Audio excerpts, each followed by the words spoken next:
त्यांनी कधीच साथ नाही सोडली. आम्ही जेलमध्ये होतो त्यावेळेस म्हणायचे जरांगे पाटलाला काही बोलू नका, काही बोलू नका. ह्या पिऊन पाजून त्यांची पिण्याचा ना त्यांना पाजून महिनाभर असं नुसतं दारू पाजित होते.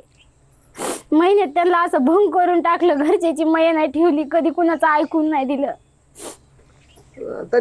तसं कधीच मनात नव्हतं. पण आता दारू पाजून एखाद्या वेळी शब्द चुकत असते त्याची मी काय गॅरंटी देऊ, पण त्यांच्या मनात तसं कधीच नव्हतं. खुने यांची पत्नी जरांगे पाटलाला मारण्याची सुपारीच्या दोघांनी घेतली असं बोललं जातं. त्यापैकीचा एक त्याची पत्नी म्हणते की जरांगे पाटलाचा खास माणूस होता, परंतु गेल्या 1 महिन्यापासून त्यांना दारू पाजवली गेली. दारू पाजून हे करण्यासाठी त्यांना भाग पाडलं गेलं असं ती पत्नी म्हणते. म्हणजे जरांगे पाटलांना मारण्यासाठीचा कट आखला गेला या गोष्टीला दुजरा मिळतो, आणि तोही ज्या व्यक्तीचं नाव यामध्ये आहे त्याच्या पत्नीकडून.